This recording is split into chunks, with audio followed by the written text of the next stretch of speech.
A ver, ¿qué es un primer plano? ¿Qué significa si es que significa algo? Yo creo que no significa nada. El significado es una mala palabra cuando se habla de cine. Mejor que hablemos de sentidos, que no de significados. Hay un mal academicista que es tratar de adjudicar a cada tamaño de plano un significado. Primer plano, ensimismamiento. Gran plano, soledad. Yo creo que hay que olvidarse de esto.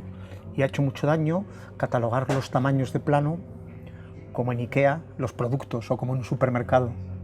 Zapatos, mermeladas, productos veganos. Es bonito que un oficio tenga su lenguaje. Hay palabras que utilizan los carpinteros, los guarnicioneros, los actores, los cineastas que no utilizan otros. Por eso la terminología es buena, primer plano. Pero hemos acabado reduciendo el sentido de lo que puede ser un primer plano o un plano general. No es lo mismo un primer plano en francés que un primer plano en español. Un primer plano en francés puede ser el plano de una mano. Y tan difícil es interpretar con una mano. Los grandes actores utilizan y modelan muy bien las manos, como un primer plano, como estos. ¿Qué dice un primer plano cuando nos habla o nos mira? Depende. Se puede ver la historia del cine a través de la historia del primer plano. El cine empezó en plano general, pero los Lumière ya hicieron primer plano, en esa profundidad fantástica que tenían, que en esa improvisación calculada de la llegada del tren a la ciudad venían los personajes a primer término. No es lo mismo un primer plano en profundidad que llega a primer término que un primer plano mutilado por corte, a lo ruso, a lo alemán. No es lo mismo un primer plano en una película que no contiene más primeros planos que en una película que está toda construida sobre primeros planos. Dreyer hizo La Pasión de Juana de Arco toda en primeros planos. Una película a juicio. Y la película es altamente emotiva y dramática. Hay que decir que no tenía sonido. Y había una musicalidad en los cuerpos que con el realismo se perdió. Pero ahora ves en televisión o en las series primeros planos, uno detrás de otro, y acaba siendo una colección de cromos. El lenguaje ha sido destruido, el primer plano se ha gastado. Renoir o Bergman pensaban que el primer plano es su plano favorito. No lo utilizaban casi nunca. Las películas de Bergman están llenos de primeros planos, de mujeres que miran a cámara. Las películas de Renoir están llenos de primeros planos, de hombres y mujeres. Pero no están llenas, están llenas de planos, creía mucho en un periodo de en la fragmentación, luego en el plano secuencia, pero venía muy pocos planos. ¿Qué le lleva a un director meter un primer plano? Un plano general o un plano medio. ¿Dicen lo mismo? No, dicen cosas diferentes. Orson Welles le decía a los actores, como estés mal, te voy a hacer un primer plano. ¿Por qué? Porque estamos siempre muy bien todas en primer plano. No lo sé. Yo creo que hacer un primer plano bien es muy difícil, porque todo se mueve. Y un primer plano en color mucho más difícil, porque somos trozos de carne. Un primer plano, decía Bachelard, contiene algo pornográfico, es como una mutilación. Depende qué viene antes y qué viene detrás. El que va a tener eso en la cabeza o no es el director, pero el actor debería preguntarlo. No es lo mismo un primer plano con una angulación así, pongamos con un 50 milímetros, que con una angulación así, con un 28 milímetros. Y esto los actores deben preguntarlo. Los buenos actores, como Pepe Sacristán, como Sergi López, saben de ópticas y no preguntan en qué plano estoy, sino con qué óptica estoy. Porque los planos piensan, no sé qué significa, pero piensan. Y la angulación y la luz y lo que se oye aportan sentidos, que no significados diferentes. Entonces, es más importante que el actor se interrogue por qué tamaño de plano está, es qué siento. Preguntarle a su director, preguntarle a su fotógrafo qué sensación hay en este primer plano en el que estoy, porque cambia completamente. Hemos reducido el sentido del primer plano cuando le hemos adjudicado solo eso, el tamaño de plano. Un plano contiene muchos vectores, ¿no? Un vector de luz, un vector de foco, un vector de sonido, un vector dramático que tiene que ver con el diálogo, con la mirada. Hay que ver, depende del plano que estés, qué es importante. Un primer plano para Iciar Bollaín no es lo mismo que un primer plano para mí, que me detengo en los rostros para ver qué me dicen de otra manera. El cine moderno nos ha enseñado a mirar a cámara, violentando al espectador. Es fascinante cuando la cámara, la mirada del actor se juntan, entras en la mente del personaje. Eso empieza con Bergman, en la mirada famosa Un verano con Mónica, continúa con las miradas a cámara de Truffaut al final de Los 400 golpes y llega hasta las películas de Jonas Trueba.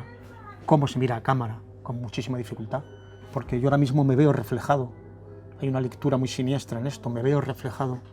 Es muy difícil mirar a cámara. Recuerdo dos primeros planos muy emocionantes del comienzo de Todas las canciones hablan de mí, en que los actores que están separándose se miran a los ojos mirando al objetivo. Bárbara Eleni me decía, es muy complicado, porque me estoy viendo a mí misma. Es mucho más importante la sensación, el sentimiento, que el significado. ¿Cómo se descubre esto?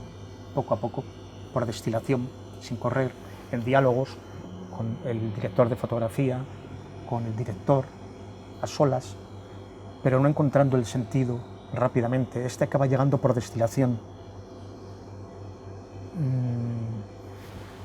Un actor debe estar preparado para cambiar el tamaño de plano porque el director lo siente. ¿Y la interpretación debe ser la misma? Yo creo que no. Lo que dices en primer plano no puede ser lo mismo en plano medio. Por eso a mí no me vale algunos directores o directoras que recomiendan hacer un casting en distintos tamaños de plano y mandárselo a los directores y directoras de casting, porque son cosas diferentes. Por eso rara vez se trabaja con dos cámaras, aunque Renoir hizo experimentos muy interesantes a ese respecto, para no perder eso, la continuidad del actor. Pero, por llevar la contraria a Renoir, yo no puedo interpretar de la misma manera un plano medio que un primer plano, porque dicen cosas diferentes.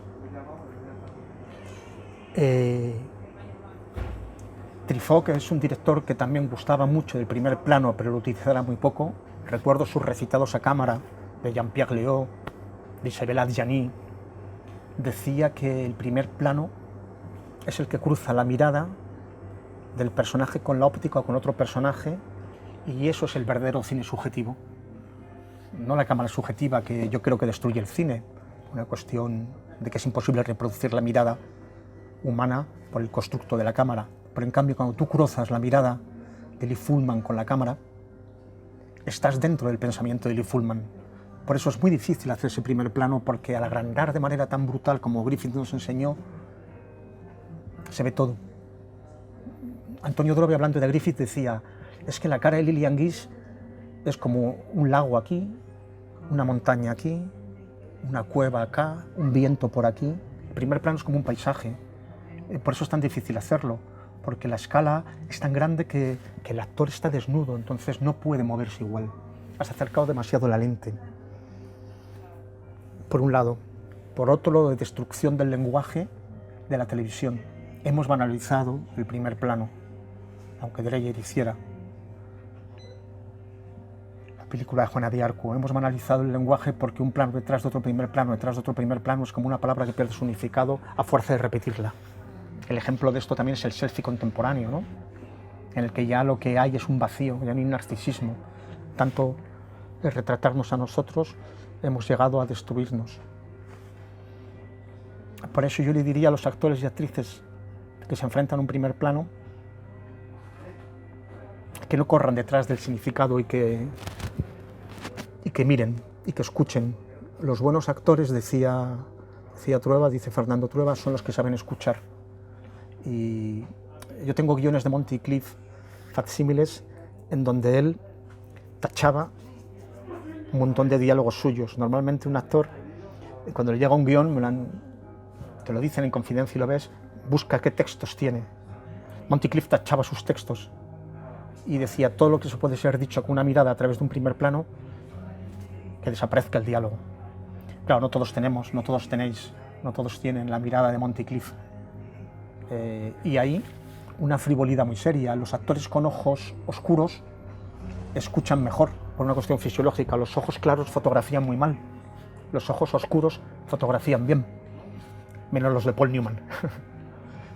La mirada de Paul Newman. Y siempre en cine, lo que puede decir un cuerpo, puede decir una cara. En esto, hasta Hitchcock, que llenaba de verborreica a sus personajes para que pasara otra cosa por debajo de la mesa, estaba de acuerdo, porque escogía actores que miraban muy bien, de Henry Fonda a Paul Newman. Esto es un ejercicio muy bueno que yo propongo, que no creo en los castings demasiado, ofrecerle en un primer plano al actor que llega al casting un teléfono y que tenga una conversación. Y es curioso cómo un tipo de actor no para de hablar y otro tipo de actor escucha. Y a través de su rostro, a través del paisaje de su cara, recibes lo que está sucediendo al otro lado del teléfono. No es cuestión de preferir uno a otro, son actores diferentes. Hay actores como Totò, como Alberto Sordi, que no paran de hablar y son grandes actores. Y hay actores como Montecrist o como Serge Reggiani, el protagonista de Cascador, que es el actor con menos palabras en la historia del cine, en esa inmensa película de Jacques Becker, y está inmenso. No es una cuestión de cantidad, es una cuestión de cualidad. Porque en el cine no hay malos procedimientos, ¿no? Depende del uso que hagas de ellos. Y el primer plano puede ser lo peor o puede ser lo mejor. Lo que no debe ser nunca es el lucimiento, ni de un actor, ni de un director. Y a veces se utiliza de manera pornográfica, exhibicionista. Truffaut decía que si hay muchos primeros planos de una estrella, al final se ve que es contratado una estrella y hay que hacérselos. Y que si hay muchos planos generales, es que es una gran producción y tienes que mostrar el decorado. Y todo esto va configurando un swing de la interpretación del actor en relación con un decorado. Y vuelvo a la mano. Una mano también es un primer plano. Y un actor interpreta con la mano, como interpreta con los pies, como interpreta con la forma de caminar. Carmen Machi dice que ella descubre a sus personajes, o descubría cuando nosotros trabajamos juntos, cuando se ponía a caminar. Y también se puede hacer una historia del cine a través del caminar de los actores. El caminar de Henry Fonda, el caminar de Gary Cooper con la cadera rota, el caminar de Marilyn Monroe voluptuoso con las caderas anchas, el caminar de Chaplin, el de Tati como con pases en las piernas, el caminar de Bogart arrastrando los pies. Lo mismo se puede hacer con la forma que se relacionan los directores con los primeros planos. Y ahí yo creo que uno tiene que ponerse en manos del director. Y como Rodin modelaba un busto, dejarse modelar por el director, que es quien sabe quién va a venir antes y después, aunque luego el montaje pueda violentarlo. Y es muy bonito cuando construyes un primer plano en una conversación sobre otro primer plano y al final lo haces todo en uno.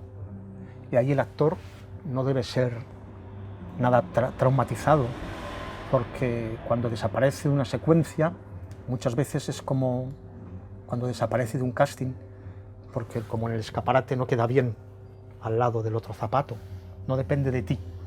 Creías que el error era del pie y solo es del zapato, que diría Samuel Beckett. Entonces, tenemos que estar seguros, ¿no?, de nuestros materiales y a la vez muy abiertos, de nuestras cualidades y a la vez muy abiertos a lo que nos digan el director y el director de fotografía.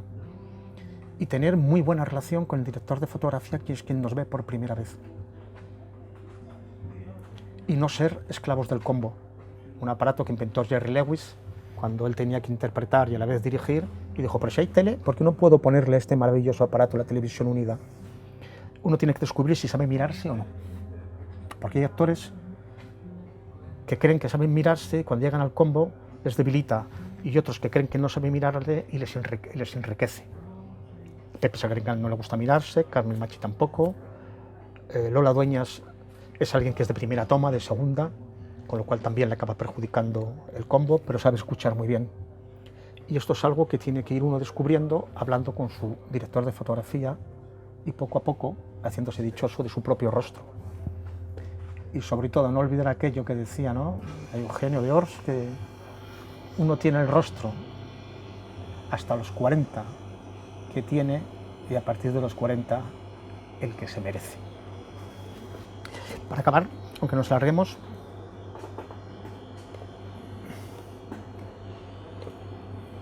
quiero acabar con uno de los más emocionantes primeros planos para mí de la historia del cine, que es una prueba.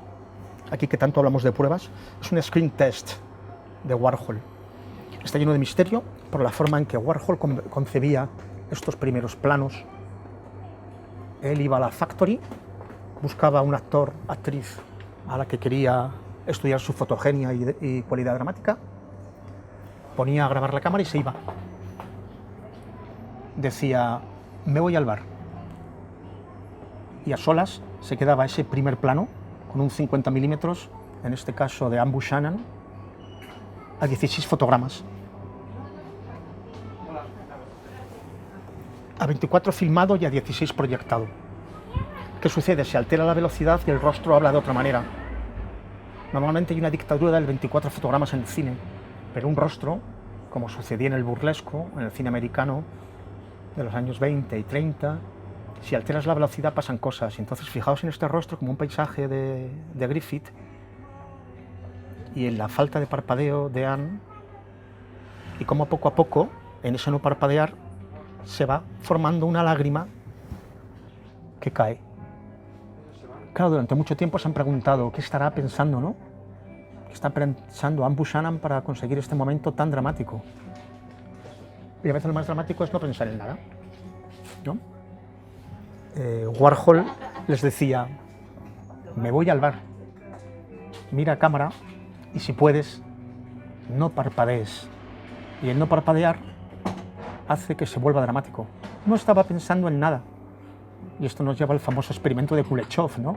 Que el mismo primer plano, el mismo, al lado de un niño que llora, al lado de un pollo recién salido del horno o al lado de lo que ustedes quieran, significa cosas diferentes. Entonces a veces ponemos allá intensidad y significado donde va a venir por otro camino. Y este plano, que es tan intenso y tan bello, en realidad su sentido era que no tenía ningún sentido. No corramos tras el sentido, no corramos tras el significado, quedémonos con el sentimiento y con la forma, y al final acabará apareciendo, o no.